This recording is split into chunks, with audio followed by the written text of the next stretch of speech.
your man, Louie T. Welcome to the 2020 NFL Draft Wrap-Up Series where your man Louie T aims to break down all 32 teams in the National Football League's 2020 NFL Draft using our brand new grading scale. From 5 to 1, each pick will be assessed a score. Those scores will then be tallied up, divided by the number of selections made, which will yield us an overall grade for that team's draft. We'll then move on to the next team in the series picked by you. That's right, you, the viewer out there, are in total control as this is the You Pick format. Simply be the first to leave a comment in the comment section of this and future videos stating two things: the phrase next and the team you'd like to see next. Some examples would be Rams next, Los Angeles Rams next, LAR next. You get where I'm going with this. As a matter of fact, the next team up in the series is none other than the Los Angeles Rams. Rams getting a brand new home this offseason. The stadium finally going to be done. No longer playing in the Coliseum, and so should be fun to see them in their new digs. Also, New Jersey, new rebranding for the Rams. So new logo, new everything. Kind of was received with mixed results, but nonetheless, Eric Dickerson, probably the most critical of the uniforms, but nonetheless, they're going to play football games in these new unis and in their new stadium. Maybe in front of fans, maybe not. We'll see. But this was a big offseason for the Rams, I felt like, because for the first 2 years of Shaun Mcveigh in Los Angeles, it was a honeymoon phase. He wins the division in year one. They make it to the Super Bowl in year two. And expectations were through the roof for year number 3. And they just simply fell short of meeting those expectations. As a matter of fact, they fell flat on their face in 2019. Teams kind of caught up to what the Rams were doing. There were injuries littered on both sides of the football. They traded for Jalen Ramsey. That didn't give them the resuscitation to their season that they were looking for. It just wasn't a great year. And despite all of those things I just mentioned, they were one game outside of the playoffs looking in. So this is a team, though, that I think is going to rebound. Todd Gurley no longer here, and maybe it was time for him to move on. There were too many questions surrounding his health. Was he getting along with the coaching staff? Did they believe in him? Whatever the case may be, he's no longer there. I think they got a guy that perfectly fits what they want to do offensively. And also, you look at some of the other pieces around this football team. They moved on from Corey Littleton. The whole Clay Matthews thing didn't really work out the way that they intended. Dante Fowler Jr. no longer here. He's now an Atlanta Falcon, along with Todd Gurley, both taking their talents to Atlanta. So there's a lot to fix here in Los Angeles with this Rams football team. Eric Weddle retiring from the league. So the safety position, there's a massive void there. There's a lot to do, and there wasn't a first-round pick to do it with. So the Rams have been in first-round timeout for quite some time. It feels like the last 3 years they haven't had a first-round pick. I may be exaggerating a bit. I can assure you the last 2 seasons they haven't had a first-round pick. Feels like 3 years or so that they haven't had a first-round pick. Whatever the case may be, this is the first time, though, in that time frame that I feel like they've actually maximized their draft selections. Last year, no first-round pick. I don't even know if they had a second-round pick. I don't know if they got out of timeout until the 3rd round last year. Whatever the case may be, I thought it was a really porous draft last year. I was not impressed with what they did, and it kind of showed. And not to say that rookies come in and automatically help you the following season, but I just thought last year's draft was lackluster for this Rams football team. It lacked direction. It lacked a team knowing how to kind of figure out how to maneuver around not having a first and a second round pick. This year, they really did a fantastic job maneuvering around the fact that they didn't have a first round pick. It's almost like they finally realized, look, we don't have a first rounder, but that doesn't mean our draft has to go by the wayside. They absolutely killed it in this draft, did the Rams.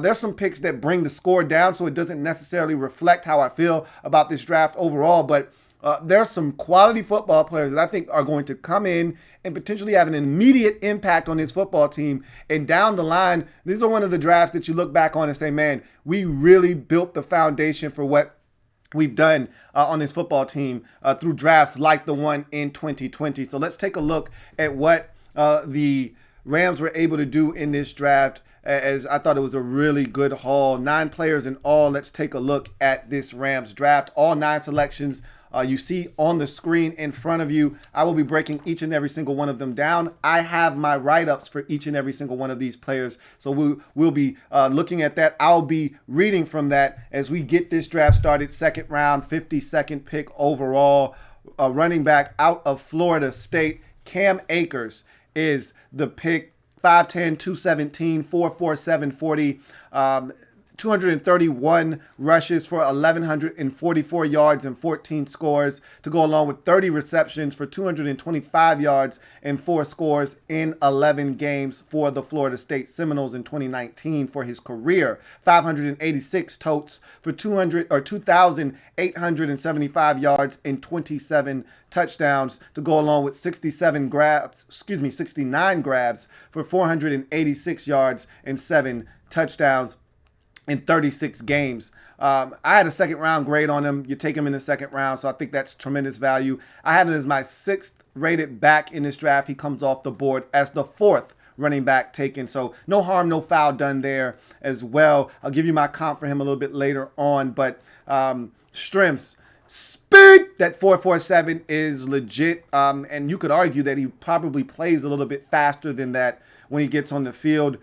Quickness and make you miss are the next two pros. This is a guy that routinely makes guys miss out of space, especially with his spin move. He loves to break out his spin move, and his quickness allows him to not only win out in space, but also it allows him to maneuver in traffic, in the hole, where everyone is. He's able to use that quickness to jump cut and to get into the creases to find daylight and get to the second level. So his quickness is a huge attribute for Cam Akers. Pass pro. He's one of the few backs that come equipped with pass pro ability right out of the gate. A lot of these guys aren't going to really be able to help you in that department. We know one of the real problems with a lot of the college backs coming into the league is that they cannot pass protect well enough to be trusted to be on the field in third down situations. This is one of the few guys that gives you maximum effort, and you can trust him to protect your quarterback. If you need him to stay back there to do so, you'd like to be throwing him the football out of the backfield. But if you need him to stay in, he can get the job done. Good size and good build at 5'10", 217. Like I said, the going rate for a back, the baseline is 215 in terms of weight. You know, and you don't want your back too tall, even though I like upright runners. I like the 6'1", 6'2 back. Generally, you want guys that are lower to the ground, lower pad level, and 5'10" is right around what you generally get at the running back position in this league. He's a 3-down back, and that's what the Rams need. That's why Todd Gurley was so successful for them when he was healthy, is because Todd could do it all. He could run it, he could catch it, and he could protect on third downs. You need a guy like that. The Rams offense doesn't function well when you've got to split up everything that's being done in this league. And Shaun Mcveigh is one of those guys that has continued to usher in the thought process of, I want all 100% of my eligibles on the field and available on every snap if at all possible. He's not a guy that wants to keep someone in the block if he doesn't have to. He was big on getting out into the route if you're a running back. If they have jet protection called, but there's no one coming and the 5 guys up front can protect and you can get out of there and give that quarterback back 20% of his eligibles. So if you got a non-receiving back in the game, you're essentially telling the defense only 80% of the eligibles are going to be out and you need to be concerned with on this particular play. That means only 80% of the guys that the quarterback can get the football to are going to be out there at any given time. If all eligibles are out in the route, that's 5 guys. You take one of those guys off the field, or in the case of a non-receiving back, you put a guy that's not a threat to catch it out of the backfield on the field. It changes things. McVay is huge on having guys that can do it all. Cam Akers is one of those guys that can do it on first, second, and third down. Yards after contact is probably one of his biggest attributes to date, and he had to be great at this because the line that he played behind at Florida State was atrocious just about all 3 years that he was there. It was amazing that he was even able to eclipse 1,000 yards. There are so many times you watch this guy on tape and he's having to dodge 2 and 3 defenders before he even gets back to the line of scrimmage. There are times where he turns a 2-yard run that should have been a 4-yard loss into a positive gain, and you're saying to yourself, how in the hell did he manage to do that? Too many times he had to have a Houdini escape act just to get back to the line of scrimmage. So this guy is really well versed in making people miss and being his own blocker because he had to do it so often at Florida State. So yards after contact is something that he is very familiar with, and it's one of his biggest attributes to date. Production. Again, I talked about the line not being the greatest since his arrival at Florida State, yet he's been able to put up quality numbers year after year after year. And something has to be said about the ability to rise above the lack of talent around you. And that's what Cam Akers has done his entire Florida State career. As we get to his weaknesses, he lacks elite acceleration. He can run and he can accelerate, but I think he's a guy you can catch from behind. He doesn't have that next gear that runs away from people and doesn't allow him to get caught from behind. But make no mistake about it, if he hits a crease and he's at top speed and you're not, you won't catch him. But if you're running at top speed and he's accelerating to top speed and he has the angle and you think he should be able to outrun this guy, if that guy's fast enough, he may be able to catch him, maybe push him out of bounds. Inconsistent as a pass catcher. He can catch the football. It's not always something that he does to the maximum, to his maximum ability. It's not something that he's able to do, and you can just say, all right, I know if I throw it to Cam Akers out of the backfield, I know he's going to catch it. He's a guy that will have, and you had this with Todd Gurley from time to time. Todd Gurley will have those mental lapses where he's looking to make a play before he secures the rock and drops the football, and he's wide ass open with 2 blockers in front of him. And you're like, if Todd catches that ball, might be a house call. Same thing could be said for Cam Akers. He's a guy that you could throw it to him 8 times in a game, and you might get 3 drops. You know, it's not out of the realm of possibility for you to get 3 drops out of those 8 targets, but you could get 8 catches out of those 8 targets. And that's the problem, is he's kind of inconsistent. I'd like him to be a little bit more consistent as a pass catcher. And then finally, fumbles. This is a guy that had 10 career fumbles in 3 years. 7 of them his team lost. 2 in 2017, lost 1 of those fumbles.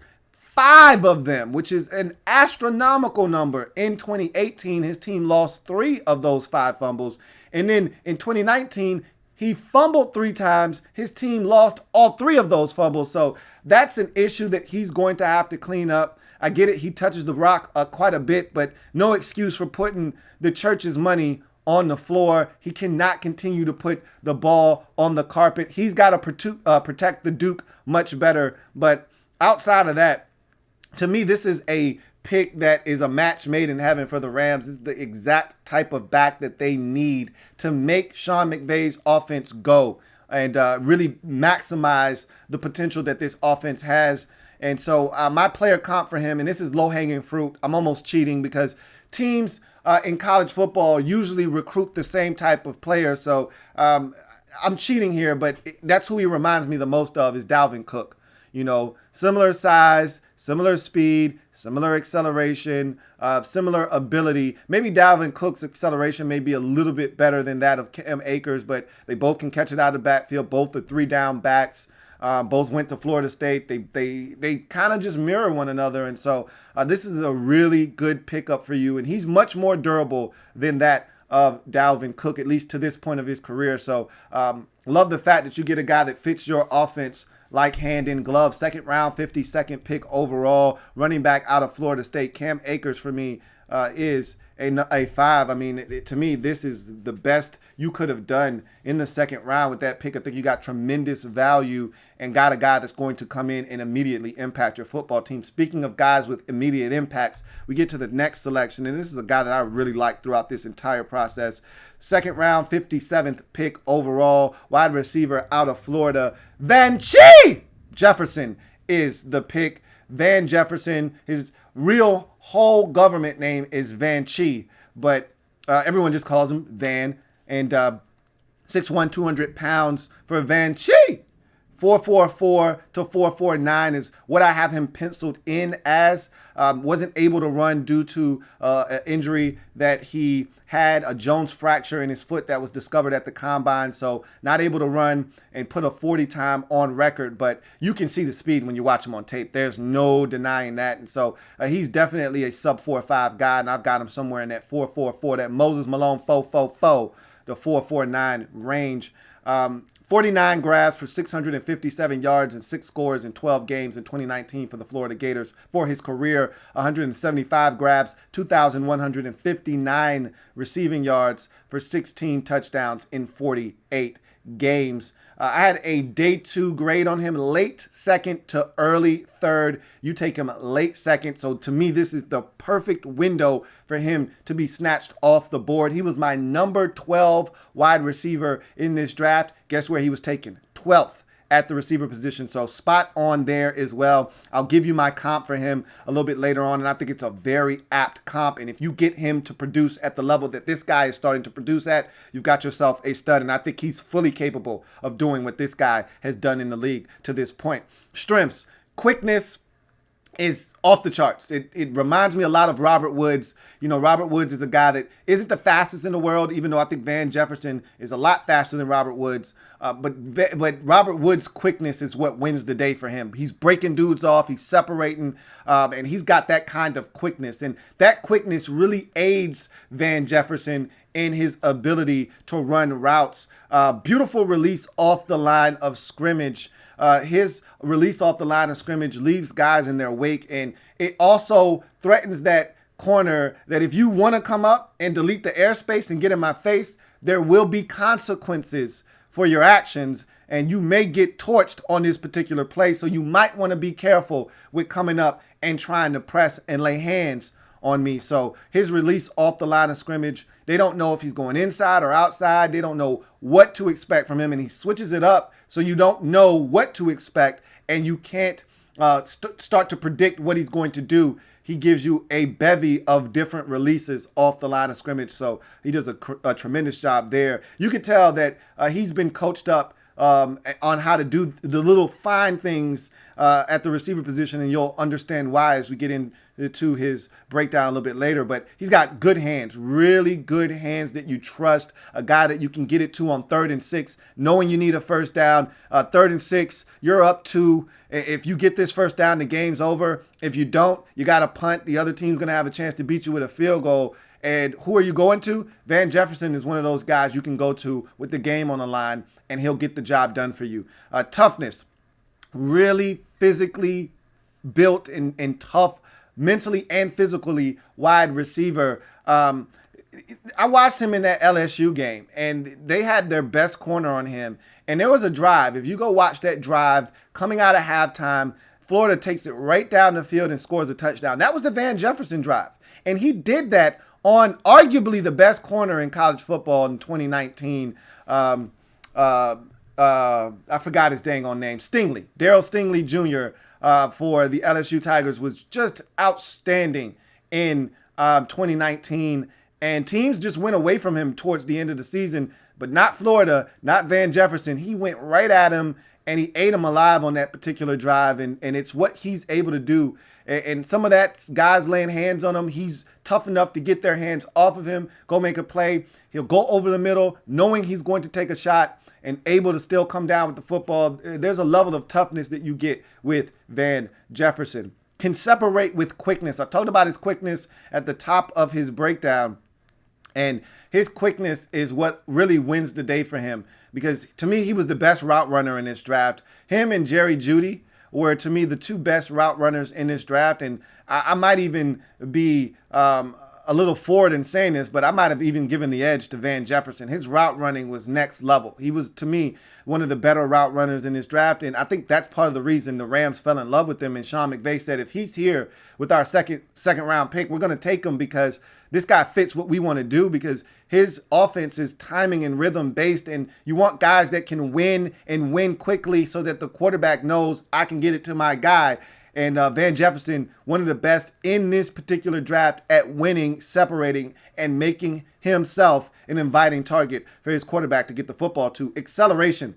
Man, when you watch him at times, you don't always see it. And then there are times where he's able to open up and you say, whoa, Van can run. All right. He can go much faster than slow. And so the acceleration is definitely there. There are a couple of times on tape where you got to watch him catch it and open up and you go, okay, this guy can run. And he was running past folks, guys that had angles, guys that were running already. He's running past them like they're standing still. So that acceleration is definitely legit in A1.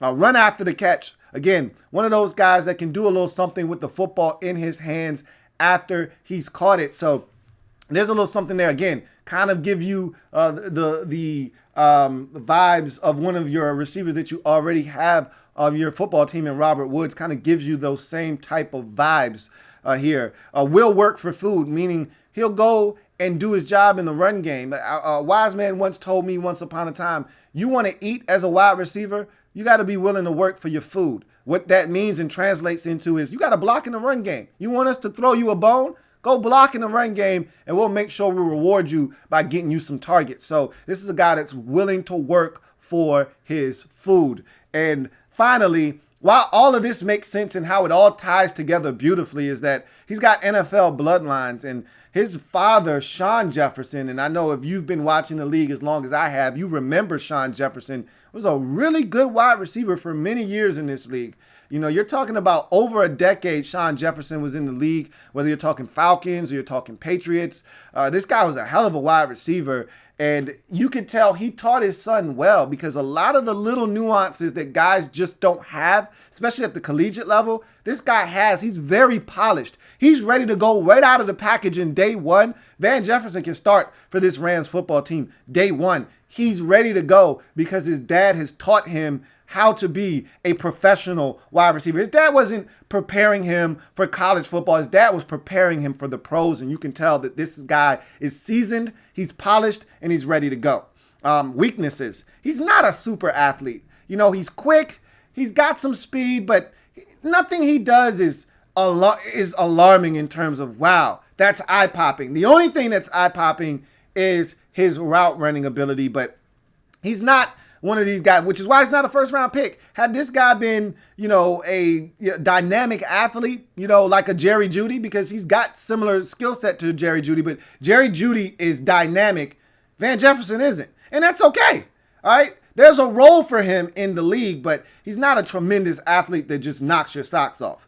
Underwhelming collegiate production. Look, I'm not going to beat him up for this because his quarterback play while he was at Florida was absolutely atrocious. It actually got better towards the end with Kyle Trask. And I imagine, and I would like to surmise, that had Kyle Trask been his quarterback for at least 2 seasons at Florida, his numbers would have been exponentially better. He might have had a 1,000-yard season at Florida, but because he was playing with some bums a lot of the time he was at Florida, Franks being the guy that was there, Felipe Franks, who stinks, he wasn't going to put up big numbers. Is he a true deep threat? You didn't really see him take the top off the defense. They had other guys at Florida for that. He wasn't necessarily the guy that was doing that. So you question whether he could take the top off the defense or not. We'll see. And then you got, an injury history here, the Jones fracture in his foot. I just made reference to that. So that's something that you got to keep in mind. And he also transferred from Ole Miss. So, they didn't have the best quarterback in there either. So his numbers aren't eye-popping. But if you're talking about a ready-to-go, polished wide receiver, you're talking about Van Jefferson. And my comp for him is Chris Godwin, the Buccaneers wide receiver that was drafted out of Penn State about 3 years ago. Tore the league to shreds last year, over 1,000 yards receiving to go along with Mike Evans, Mikey in Tampa Bay, doing some big things. I think Van Schie can do the same thing for you in Los Angeles. He's that good, and I think these guys and their game very similar. Look for him to come in and right away have an impact on an offense that really struggled last year when injuries took effect. In the second round, 57th pick overall, wide receiver out of Florida, Van Schie. Jefferson for me is a 4 as we continue to mosey on through this Rams draft. Go to the third round, 84th selection. Edge rusher out of Alabama, Terrell Lewis is the pick. 6'5", 262, 34-inch arms for Terrell Lewis. 11.5 tackles for loss, 6 sacks, no forced fumbles, 2 pass breakups in 13 games for the Alabama Crimson Tide in 2019 for his career. 13.5 tackles for loss, 7 sacks, 3 pass breakups, and I'll explain why those numbers don't look that much different than his 2019 numbers here in a little bit. But I had a day 2 grade on him, second to third round, anywhere in there, and I was content with him coming off the board there. You take him in the third, so check that box. Positional rank, I had him as my 5th edge rusher in this draft. You take him off the board as the 6th edge rusher in this draft, so check that box as well. I'll give you my comp for him a little bit later on, but strengths. Long-framed, highly active player with room to spare, meaning he may be able to put on another 5 to 7 pounds, and get to 270 potentially because of the way his frame is set up. When you look at him, you're like, man, he doesn't look 262. He looks like he's about 249, but he carries it well, and he might be able to add on some more weight, but he's got a long frame, those 34-inch arms. That's a winner on the edge, and so he's a really long, well put together athlete that I think is really just scratching the surface of what he could become at the next level. Does a lot of everything really well. He can drop into coverage, he can blitz, he can rush. He's aggressive versus the run. Like everything he does it really well. Nothing great, nothing is elite, but everything he just does it really well. All right. And he can do a bevy of things, as I just mentioned.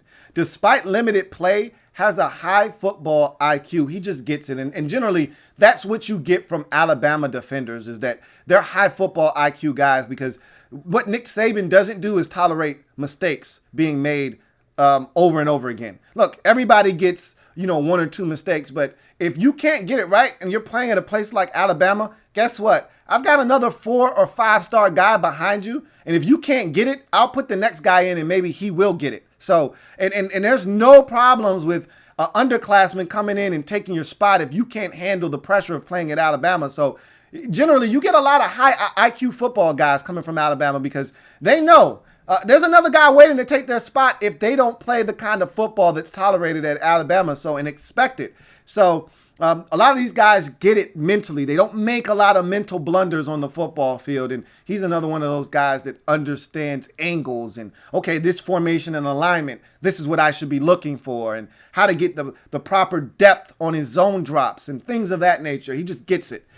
Big ball of energy on the football field. He just plays with an energy and a zest of a guy that is just appreciative of every snap he gets to play, that he's healthy, and you'll understand why a little bit later on. In the process of developing a ton of moves, you see this guy working on his game. He's getting better as time progresses, and that's always something that gets you excited because he's figuring it out. Got a speed rush. He's starting to implement a spin. He's starting to use the speed to power, so the STP is starting to become prevalent. Like, he's figuring it out. A little bit of a crossover. Okay, I've beat him with speed a couple of times. Now he's opening up his hips a little bit sooner than he wants to. Now I can go back inside. He can't close that door fast enough. Now I got a straight beeline to the quarterback. So he's figuring some things out. None of it is refined, but it's good to know that he understands I can't just keep going to the well with the speed rush. That's not going to work. I'm going to have to switch it up. And he's figuring that stuff out. And it's fun to watch. Despite high cut, can keep a firm base. When you look at Terrell Lewis, a lot of his frame is up top, waist up. His legs aren't the biggest. Sometimes they can look toothpickish. But for a guy with not the strongest base, it seems like, or at least the foundation of having a strong base, he stands his ground at the point of attack. And generally, when you're 6'5" with scrawny legs, that's usually a recipe for disaster and getting blown up and uprooted out of a gap. But Terrell Lewis holds his ground firmly in the run game. Flashes of explosiveness. There are times where this guy comes off the ball and you're like, that's Von Miller. That's Justin Houston-esque at their peak off the edge. That's explosive. Those first 2 steps, that'll leave anybody in their wake. And so there are flashes of that. You don't get it all the time, but when you do, you see the makings of a guy that could potentially be elite as an edge rusher at times. And then, as I mentioned, there's upside here. And why is the upside so tremendous? Because this is a guy that hasn't played a ton of football and he's still figuring things out. Why hasn't he played a ton of football? Let's get to that. So his first weakness is toothpick legs. His legs are really small. And a lot of times how that affects you is that in the run game, guys are usually able to take advantage of you because you don't have the base to be able to squat down and hold your ground. I was actually pleasantly surprised that he was able to do that, but the SEC is definitely different than the NFL. And so the SEC is different than the NFC West. We'll see if he's able to hold up, and maybe he'll be able to strengthen those legs a little bit. We'll see. Sometimes he's out of control. Sometimes he's OC. He plays with a frenetic style of play. I talked about that already, how he plays with a bunch of energy. You can look at it one of two ways. You can either spin it positively and say, man, he plays with a ton of energy. Or you can say, man, this dude is OC and say that it's a negative thing.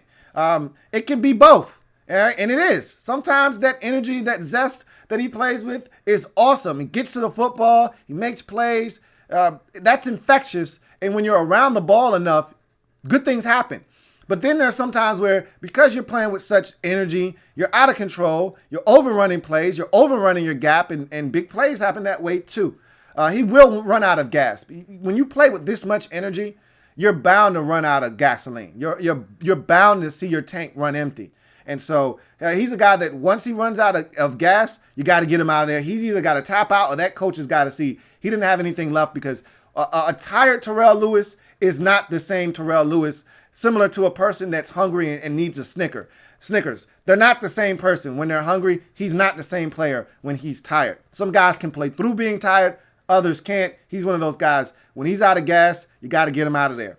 Long way to go in his development, technique, filling out his frame, playing against the run. All these things can be better, can be enhanced. But you like the fact that this guy is starting to figure things out. And the biggest thing he has to do is stay healthy. I've teased this the entire time. Let's talk about this big glaring weakness here with Terrell Lewis, and that's injury concerns. Part of the reason he hasn't played a lot of football wasn't because he wasn't good enough to get on the field at Alabama. It was because he has been injured often throughout his collegiate career. So he's only played in 26 games in his career at Alabama because of these injuries. In 2017, he missed 10 games with an upper arm injury. So only played in 5 games in 2017 due to an upper arm injury. And then in 2018, he finally gets back on the field, and then he misses the entire season with a torn ACL. So 2 consecutive years pretty much wiped out due to injuries.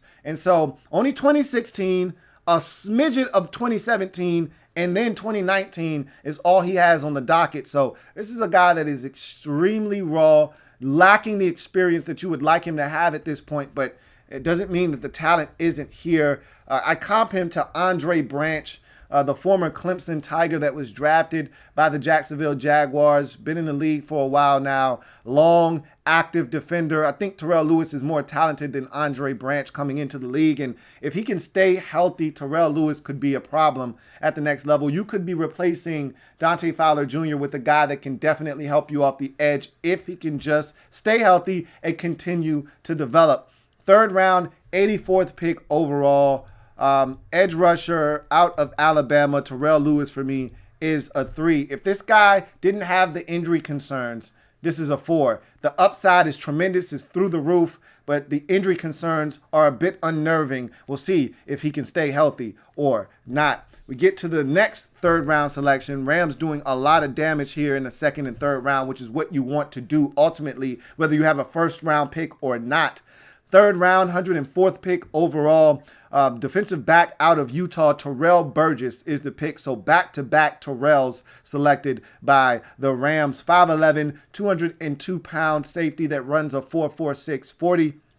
7.5 tackles for loss, half a sack, 5 pass breakups, 1 INT in 14 games for the Utah Utes in 2019. For his career, 9 tackles for loss, a half a sack, 9 pass breakups, 1 interception, 1 block kick in 45 games. So much like Terrell Lewis, The overall career numbers, not that much different from the 2019 numbers, which tells you something.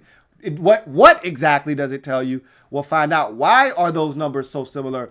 I'll give you that information here in a second. But I had a third round grade on him. You take him in the third round. I had him as my number 7 safety in this draft. You get him off the board as the number 10 safety taken. So there's value there as well. Give you my comp a little bit later for him. Great movement skills and speed. This guy can run. He's so fluid on the football field. He moves around from point A to point B seamlessly. So I love his fluidity on the football field. He doesn't struggle to get around and navigate the football field. Despite his lack of experience at the position, has an uncanny anticipation and awareness. You generally don't get this from a guy with 1 year of starting experience at the safety position. And so generally there's this learning curve, and there's mistakes made, and you're not able to jump routes and see things before they happen and put yourself in a position to force the quarterback to turn down that throw because you beat him to that spot. But that's what you saw on tape from Terrell Burgess. You're watching him against USC, has a big pick early in that ball game. Beautiful eyes on the play to see where the quarterback's trying to go with the football, undercut it and pick it off. And you watch him in a lot of these games, and he's just good. He just gets it. So that was surprising for a guy with 1 year of experience. Versatility. This guy can play all over the place.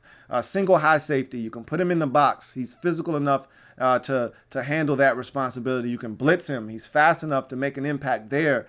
You can put him in the slot, and he's very comfortable there. I'll tell you why he's comfortable there a little bit later on. You can do so many things with him. You can split safety him, and have him be a part of a two-man deep half of the field safety responsibility. So there's a lot of things you can do with Terrell Burgess on the football field. Ex-cornerback background shows up in man-to-man coverage. He's able to navigate through traffic really well. He's able to plant and drive on the football, and his LLC properties also shine through. And what I mean by navigating through traffic, teams try to run pick routes on you. They try to put combination routes that run you into your own man or run their receiver into you in the process, freeing up their guy. And so you've got to know how to navigate through those things and stay with your receiver. And he understands that. Why? Because he's got a cornerback background. He's a willing tackler. Now, he's not the most physically imposing tackler, but he gets the job done. And I've always said, I really don't give a damn how you do it. Just do it. All right. Just get guys on the ground. And Terrell Burgess generally is able to do that. Takes really good pursuit angles. Again, these are not things you expect from a guy with 1 year of experience at the safety position. A lot of times, guys that come over from cornerback, they don't understand the pursuit angles aspect of the safety position. That's one of the first things that they start to struggle with is pursuit angles, because as a cornerback, you're not really taking a lot of pursuit angles unless you're trying to chase a guy down from the opposite side of the field as a corner. But generally, your guy's in front of you. You know where he is, so you don't have to worry about pursuit angles. When you're a safety, you got to make sure you take the proper angle or you'll underrun a play and you'll get beat. And so his pursuit angles were actually pretty damn good, which is really impressive. You get to his weaknesses. Tackling can be problematic for him. And it could be for a multitude of reasons. His size, some guys just run through his tackle attempts because he's not that big of a guy at 202 pounds. He's an ankle biter.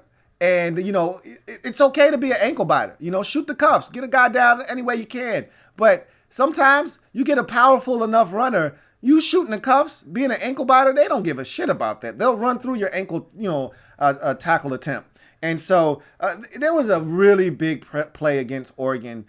They started off that game in the Pac-12 championship very slow versus Oregon. They were down, I want to say at one point, by 3 scores in that game. They were getting drubbed, and they scratched and clawed their way back into that ball game. I think they were down 20-0 at one point before making it a 23-15 ball game, down by 8, 1-score possession. They're hanging tough. They need a stop. And Terrell Burgess meets the Oregon running back in the backfield, well, in the hole, I should say. And he's been killing them in that particular game. And all he's got to do is make the tackle, and it's going to bring up a critical third down in this ball game. And he's the last line of defense. If Terrell Burgess doesn't make this tackle, it's a house call. It is just him and Verdell in the hole. and Verdell simply runs out of Terrell Burgess's ankle biting attempt and off to the races for about a 72-yard touchdown. That was all she wrote. Gave Oregon a commanding 2-score lead with less than 6 minutes to go in that ball game, up 30-15, and they would ultimately put them away. So those are the kinds of misses I just can't stomach. I can't accept those because you took a play that should have been 4 or 5 yards max, and you allowed it to go for 72 yards and a touchdown. That's a backbreaker.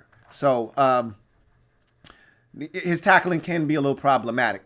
Does he have true ball skills? You got to ask yourself that. Only 1 year at the safety position, only 1 interception on the season. Even though I'm talking about all of this awareness and anticipation, only 1 interception to his credit for his career. Didn't have any as a cornerback either. Didn't have a bunch of starts either. We're going to get to that as a matter of fact. Lack of experience is his last weakness. I talked about this guy not having a ton of stats past 2019. Here's why. 1 year of starting experience, which was this past year, and the 3 total years prior to this, he only had 3 starts for the 3 years prior to this as a cornerback, no less. So he wasn't even a safety then. So he made the switch in 2019 to the safety position and started all 14 games. And so that's why the numbers look the way that they do. And so you're either really excited, which the Rams clearly are, which is why they spent the 3rd round pick on him, about him and the possibility of this guy being extraordinary moving forward as he continues to learn and grow at the position. Or you can be really negative and say, look, this guy doesn't have what it takes and didn't play a lot, and there's a reason he didn't get on the field a ton at Utah, and that 1 year of experience isn't good enough for me. But I like him. I think he's got tremendous upside and at a position of need, big time for the Rams. And my comp for him is a guy you probably know very well in your division, in Jimmy Ward of the San Francisco 49ers. Ex-corner, moved to the safety position, can still drop over the slot, has the athleticism to do all the things the 49ers ask him to do on any given snap. Physical enough to come up and make tackles, but also able to drop back and make plays on the back end. So I see a lot of those same things, same qualities out of Terrell Burgess. And so here in the 3rd round, 104th pick overall, safety out of Utah, Terrell Burgess for me is a 4. Love his upside, and I love that you get a guy at the perfect time in the draft to fit one of your biggest needs on your football team. As we move forward to the next selection in this draft for the Rams, 4th round, 136th pick overall, tight end out of Purdue, Brycen Hopkins is the pick. 6'4", 245, 32-inch arms, ran a 4.66 at the combine. 61 grabs for 830 yards and 7 scores in 12 games for the Purdue Boilermakers in 2019. For his career, 130 grabs for 1,945 yards and 16 scores in 49 games. This was a guy that I had a day 3 mid-round grade on. So anywhere in the 4th to 5th round, I thought was the best time for him to come off the board, give you good value. I had him as my number 8 tight end in this draft. He was the number 9 tight end taken off the board. So pretty much spot on there. I'll give you my comp for him a little bit later on. Raw athleticism. The first thing that jumps out at you watching Brycen Hopkins is that this guy's an athlete. Period. End of discussion. He can run. He can jump. He can move. He can do everything that Shaun Mcveigh is looking for. And I've always said that I felt like Shaun McVay was looking for his version of Jordan Reed for this offense. And he really never has found that guy. He's found some really solid tight ends, but never really found the guy that could be Jordan Reed in this offense. I think he felt like he had gotten that guy in Gerald Everett. But I don't think Gerald Everett has ever really produced at the level that he thought he was going to when they drafted him.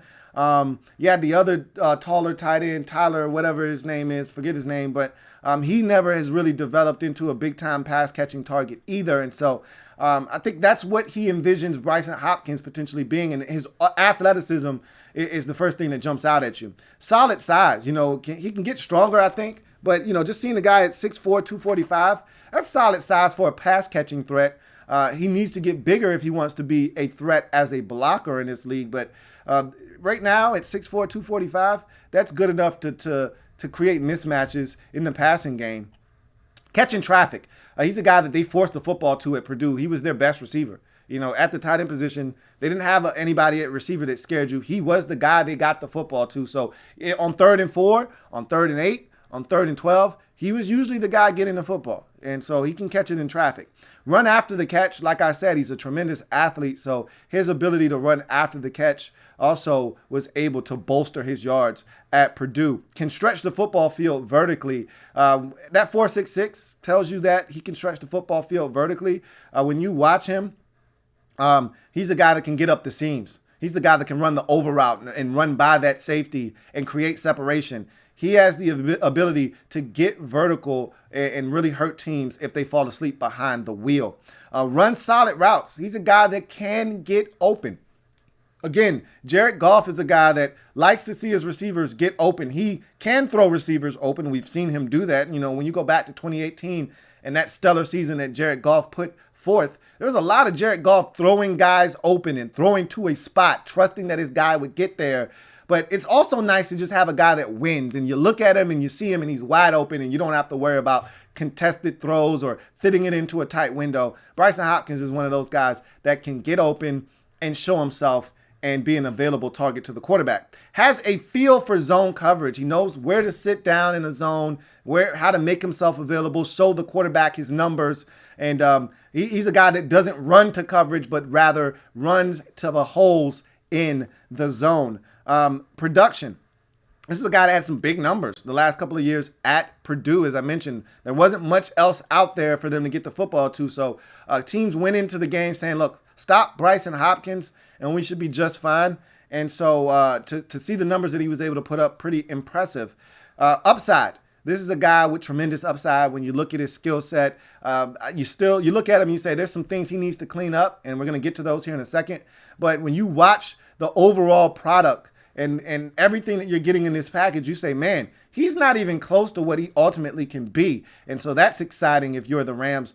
And that's part of the reason I wasn't as high on him, is because there are a lot of deficiencies here. But if they can clean some of them up, you got yourself a hell of a pass catching item here. And NFL bloodlines. His dad, Brad, played in this league as an offensive lineman for many years, especially with the Titans. I remember him with the Titans. So has NFL bloodlines coursing through his veins. Weaknesses: more comfortable catching with body than hands. And I'll go ahead and couple that with the next weakness. Unnatural hands leads to occasional drops. When you watch him, he much rather catch the football right between his numbers, right between the 8 and 8. You know, he's not the guy that really is obsessed with plucking it out of the air with his hands. Why? Because his hands are unnatural. You can tell sometimes he's fighting the football. And so if Goff can be accurate with the ball and put it on his chest where he can just corral it, it'll probably make him a lot more comfortable and allow him to catch it in stride instead of having it jump into the air and catch it with his body. I'm not saying he can't catch it with his hands, but this guy definitely needs some work on the jugs machine. That is for sure. Would like to see him make the QB right more often. What I mean by that is, hey, if the ball's not put where it needs to be, if it's a little low, if it's a little high, if it's a little behind you, it's outside of the framework of where you're going, you got to be able to adjust to that throw and catch it and make your quarterback right. Sometimes the quarterback's going to be a little errant. You got to be able to make him right. He doesn't do that enough for me. On tape, a lot of passes go incomplete because they're not right in his wheelhouse where he wants the football. He needs to do a better job of making the quarterback right. And simply blocking, not good enough at this point. You know, he's not a guy that is a dual threat tight end at this point. Right now, all he's good for is catching the football. He's a liability in the blocking department and going to have to get a lot better if he wants to be on the field more than just as a pass-catching threat. He didn't start playing football until he got to high school. So that's part of the reason why I talk about the upside on this guy and why there's a lot here to like, but there's a lot that you have to work on and improve with Brycen Hopkins to have him meet his full potential as a football player, because he's tremendously gifted, but not a lot of experience, and a guy that just frankly needs to get better in some big-time areas at the tight end position. But in the 4th round, 136th overall selection, tight end out of Purdue, Brycen Hopkins for me is a 3. This easily is a 4 if the guy had legit A1 hands. He doesn't, and I don't like that, but he's a guy that can definitely help you, and he could potentially be your Jordan Reed. You know, if you can get his hands up to speed with his athleticism, if his hands can catch up to his athleticism, he could be a big-time pass catcher for you offensively. And my comp for him is Julius Thomas. Similar frame, similar body type, similar athleticism. And Julius Thomas, his hands were great at times, but you also got drops from Julius Thomas as well. So that's my comp for Brycen Hopkins at this point as we move on in the draft to the next selection for this Rams football team. 6th round, 199th pick overall, defensive back out of the Ohio State University. Jordan Fuller is the pick, 6'2", 203 pounds, 4'6", 40. No tackles for loss, no sacks, no forced fumbles, 4 pass breakups, 2 INTs in 14 games for the Ohio State Buckeyes. For his career, 5.5 tackles for loss, no sacks, no forced fumbles, 10 pass breakups, 5 INTs in 52 games. I had a 5th or 6th round grade on him. You take him in the 6th round, no problems there. I'll give you my comp for him a little bit later on. Strengths, quality athlete in terms of movement skills. No, he's not the fastest guy in the world. No, he's not the quickest guy in the world. But what he is a guy that moves around the field very well. Fluid transitions, fluid mover, easy to flip his hips and change directions. That's what I'm talking about when I say he's a quality athlete in terms of his movement skills. Experience as a single high free safety. Again, I don't think he's going to be able to do that job for you at the next level. A 4.67 generally isn't fast enough at the NFL level to go red line to red line and trust that he'll be at the party on time. And generally on tape, when you watch him, he usually was showing up to the party a tad bit late. Can drop over the slot and helps as a filler as well. He can come down, fill those rush lanes very adequately, but he can drop over the slot. If you got an uber athletic tight end, he could be in a little bit of trouble. But if you put one of these big burly blocking tight ends and you flex him out, he'll have no problems gobbling him up in the slot. High football IQ, that's the thing I probably like about Jordan Fuller the most is he gets it. He understands his responsibility on every single snap, where he needs to be, how to get guys lined up. He understands what the offense is trying to do. His problem is that athletically, he's just not able to get there sometimes. He sees it, but his athletic limitations stop him from getting there sometimes. But he understands what's going on. And so he's a high football IQ guy.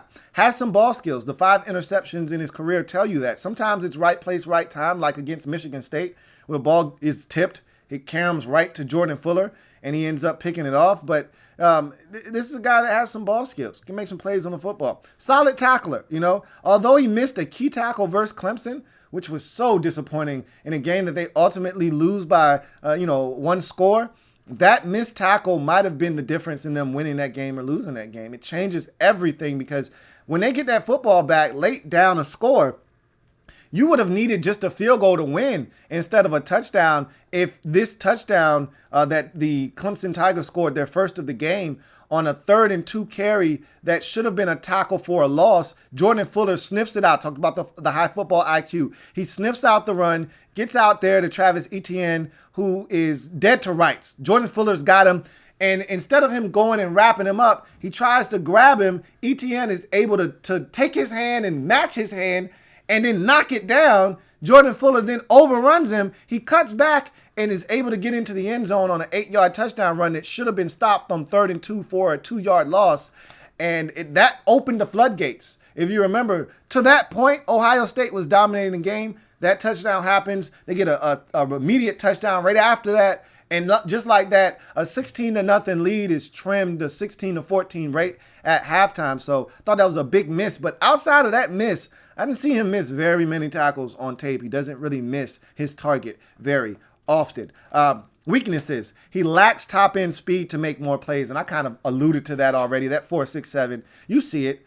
You understand that he's not the fastest safety in the world. I remember a time when 4.67 was fast at the safety position. No longer is that the case. He sees it a lot of times, and he just isn't able to get there. Doesn't possess elite plant and drive in man coverage. Again, if you put a slower tight end or a guy that is as at least equal to his speed, he'll be able to stay in his hip pocket and make the quarterback think twice about throwing it to that tight end. But you put a good tight end that can separate and has some quickness and some speed.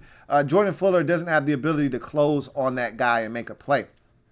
seems to always be a step late. And I told you, he's a guy that always shows up to the party late. He's one of those dudes, hey, y'all go ahead, man. I'm going to meet y'all there in about 5 or 10 minutes. I'll see y'all in a little bit. And then you end up having to pick up the phone. Hey, Jordan, where you at, man? Hey, I'm on my way. I'll be there in 10 minutes. 5 hours later, I'll be there in 5 minutes. And so he's one of those dudes that he'll get there eventually.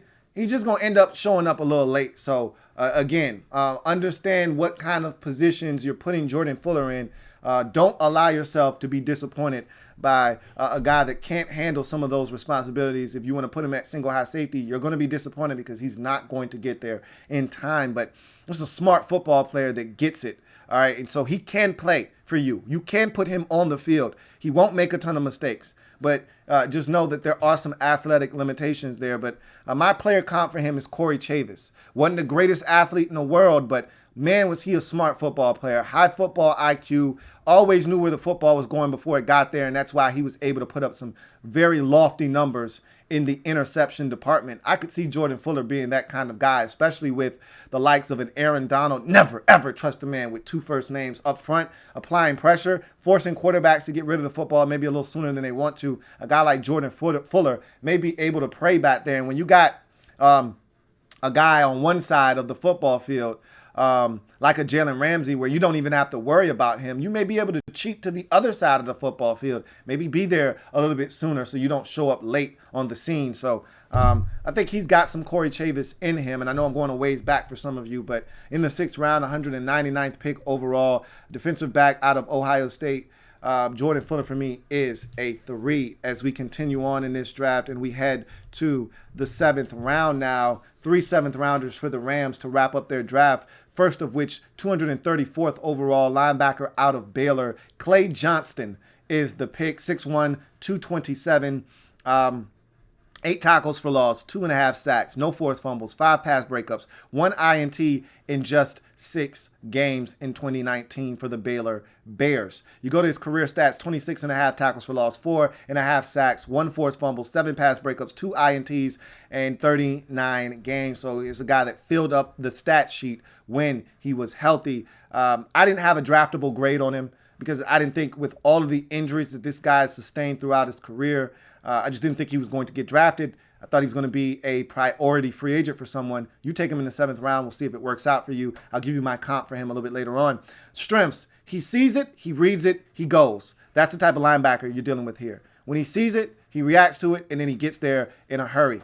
Flows to the football extremely well. Does a great job of navigating his way through the trash and the garbage that always exists at the line of scrimmage to find his way to the ball carrier. You know, he's one of those guys that sifts his way through what's going on and ultimately finds his way to the ball carrier somehow, some way.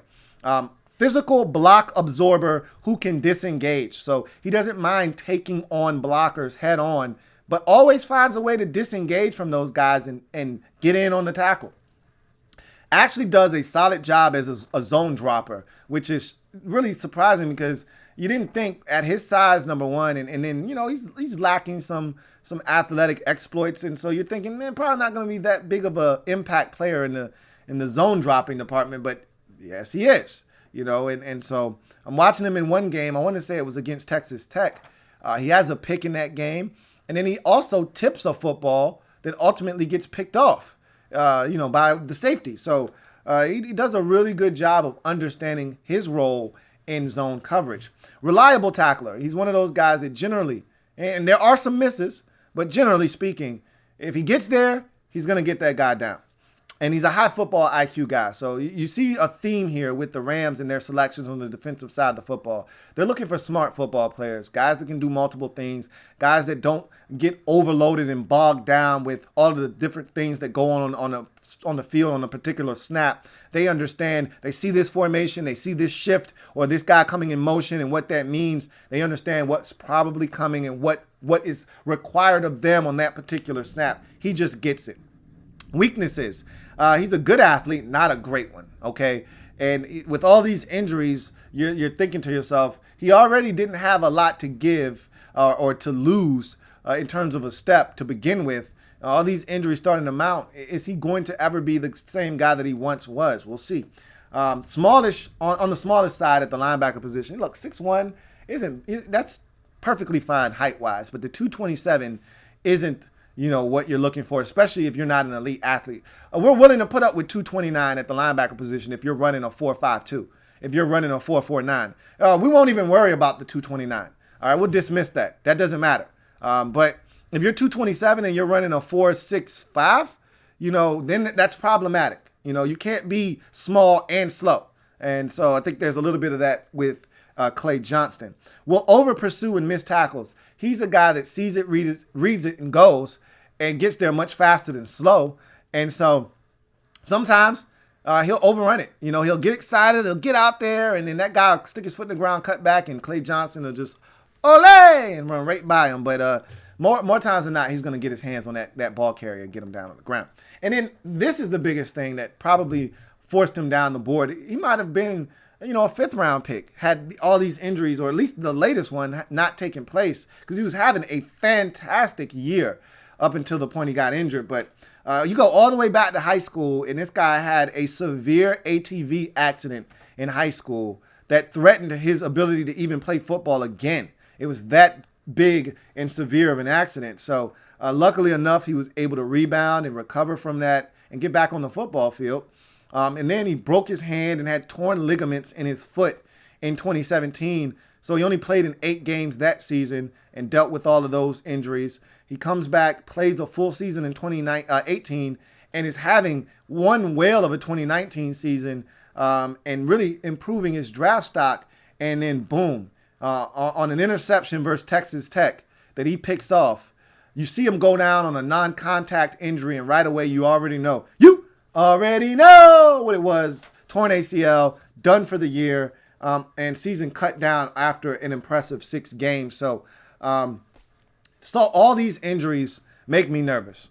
This is a solid football player. My comp for him is Tyler Medikevich, the ex-Temple product drafted by the Pittsburgh Steelers in the 7th round, that is hung around in this league, playing special teams, making himself useful. Clay Johnston can do that if he comes back healthy, but if is the big word there. I'm not so confident in him coming back and staying healthy, which in the 7th round, 234th pick overall, linebacker out of Baylor for me, Tyler Johnston is a 2. I just don't trust him to stay healthy, and that's a problem for me, and we'll see if he can overcome that or not. As we go to the next 7th rounder, 248th pick overall, place kicker out of Miami by way of Ohio, Sam Sloman is the pick. 5'8", 205 pounds. Season stats, 26 of 30, which equates to an 87% kick percentage. 4 of 5 from 50 plus in 2019. Perfect on all 34 of his point after touchdowns. And he handled kickoff duty. So those are all great things that probably got him drafted here in the 7th round. His strengths, big leg, never had a kick blocked in his career, handled kickoff duties, and he was 22 of 25, which is an 88% clip from kicks under 50. You know how I am about the kicks 40 to 49 yards. That's the money distance for me.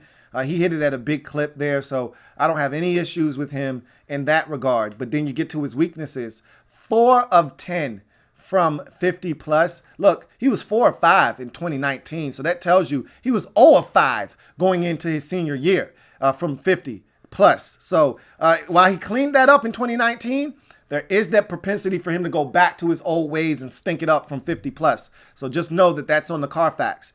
And also, he had 6 kickoffs in 2019 go out of bounds. So he's a guy that will yank it.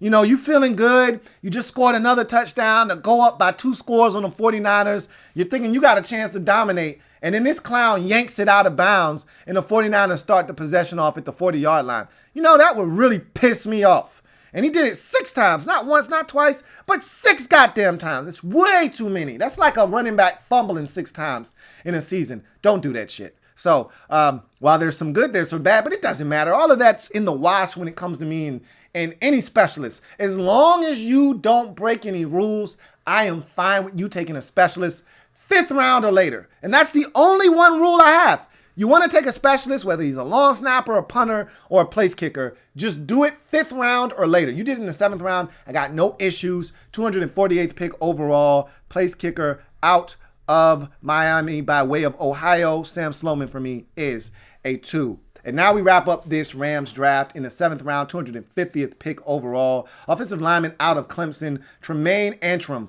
is the pick. 6'2", 314 pounds, 34-inch arms, 15 games, 15 starts at the right tackle position for the runners-up at Clemson in 2019. In his career, 55 games played. I've never seen that many games played by any one player. 37 of them starts, all at the right tackle position. I had a 6th-round grade on Tremaine Antrim, so you got him around later, so I think that's good value there. Strengths, stout, compact tackle that will transition to the guard position quite nicely if he's able to handle that move inside. And why does he have to kick inside? We'll talk about that a little bit later on. But no wasted motion. Fluid out of the blocks into a nice kick slide that's balanced with hands ready that are usually fired off nice and tight and inside. So this is a guy that, to me, just really solid at Clemson. Nothing he did was special. Doesn't have the requisite size you're looking for. Not a taller guy. Doesn't have extremely long arms, although 34-inch arms, not that bad. But he just did everything really solidly. You know, he was one of those guys, you just stuck him over there at the right tackle position and really didn't have to worry about him that much, especially in the ACC. I mean, how many elite rushers coming out of that conference, right? So he didn't have too many issues in front of him. Now, when he went up against guys that had elite speed and quickness off the edge, he needs a little bit of help. We'll talk about that a little bit later on, but generates movement on down blocks. So when he goes in and offers up that down block on that defensive lineman that's being occupied by that guard right next to him, he washes that guy out a full block, gap and a half. So he does a really good job of generating movement on down blocks. Moves well forward, getting to the second level. So when he's moving forward, not laterally, but when he's going forward, he does a really good job movement skills wise. I mean, he gets to the second level with ease, and so that was impressive. As you get to his weaknesses, lateral quickness is severely lacking. He struggles moving laterally. So like I said, when he's moving forward, he's got no issues. When you start asking him to move sideways, that's when you get into trouble. That's why he has issues with elite speed and quickness in front of him, because his lateral agility isn't on par with his vertical agility. So doesn't have the desired length and size to play tackle, which is why he's going to have to kick inside. Look, the 34-inch arms, I've seen guys play the tackle position with less. So it's not necessarily his length as much as it is his lack of lateral agility. You know, Clemson played him at the right tackle position, and he did a pretty solid job. But against Chase Young, he struggled a bit in that game, and he needed constant help. Constant chips from the running back or the tight end coming out of the backfield. Constant help from his guard, because Chase Young was beating him around the edge. And I can tell you this, they made a concerted effort to make sure Chase Young wasn't going to beat him. And they made sure they got the football out of their quarterback's hands very quickly, because they knew they weren't going to have a lot of time if Tremaine Antrim was going to be singled up on Chase Young on any given snap. And so I think guys like that would give him trouble. So you just kick him inside and you don't have to worry about him being on an island with all that space to have to defend and protect. No guard experience. That's the one thing you worry about, is that generally when you kick a guy inside, you'd like him to have a little bit of experience at guard. But we see it all the time. Guys that played tackle for 3 years as a starter, and then they get to the NFL and they're simply just not good enough to do it. They're not big enough, don't have the length or whatever the case may be, not athletically enough, gifted enough to do it, and they got to kick inside, and they've never played guard a day in their life. Same can be said for Tremaine Antrim. So, and you would have thought at 6'2", at some point, Clemson would have said, hey, we got this young stud that we plucked from South Carolina. That's like the number 5 overall tackle in the nation. We're just going to go ahead and kick you inside, Tremaine, and let this guy play tackle. But that never happened. So he never got a chance to play guard. But in any event, I like this pick, man. A really solid addition to your offensive line. 7th round, 250th pick overall. Offensive lineman out of Clemson, Tremaine Antrim, for me, is a 3 to wrap up this Rams draft that I thought was ultra impressive. And really, if not for those 2 2s back to back, and a guy that you took in the 7th round, I've always said, in the 7th round, that's the time to take a guy with injury concerns, which Johnston has, red flag concerns from a off the field issue standpoint and a behavioral standpoint, or maybe a maturity standpoint, or the guy that just doesn't have a lot of experience or doesn't have a lot of production, but maybe he's making a positional switch or played at a small school, but you feel like he's talented enough to get it done in this league. You took a chance on a guy like that with Johnston. I had to bang you for it because of the injury concerns, but that and a kicker, and you need a kicker. What are you gonna do? No more young Jeezy. You got to move on, and so you needed a kicker, but outside of those 2 twos, this is a phenomenal draft. I think Tremaine Atrum's not only going to make your football team, he's going to be able to help you at some point. I love the Cam Akers pick. Perfect fit for this offense. Same thing with Van Jefferson. You have receivers in Woods and, oh, man, what's my guy, man? The big white dude in the slot that I love.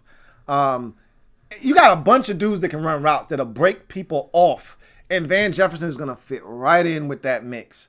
And then you add in a Bryson Hopkins. You needed help at the safety position. You added 2 safeties there to see how those guys are able to come in and help in the mix. You added an edge rusher. You needed that. You lost Dante Fowler Jr. I just thought this was a really good, well-done draft, and you navigated around the fact you circumvented not having a first-round pick for the first time, I feel like, in a long time for this Rams organization. And all of that amounts to a 3.22 draft, which equals out to a B- for the Rams in the 2020 NFL Draft Wrap-Up Series. If you want to see how I reached that ultimate goal of 3.22, down in the description of this video, I've got a grading rubric there. You'll see how I got to 3.22, but nonetheless, if you haven't already done so, subscribe to the Louie T Network for more great content. Make sure that you like this video, subscribe, check out the Louie T Network podcast, brand new episode up and available. So check that out wherever podcasts are available. You will find the Louie T Network podcast. If you want to stay in tune to what's going on here on the Louie T Network, make sure that you're following me on socials at Louie T Network on Twitter and on IG, Louie T Network _. That's going to do it for me, your man Louie T. Remember, if it's not your man T, it's not, I repeat, not the best NFL coverage it could be. Until next time, you guys take care, stay safe. We'll reconvene at a later date and time and talk more Rams football. Have a good one.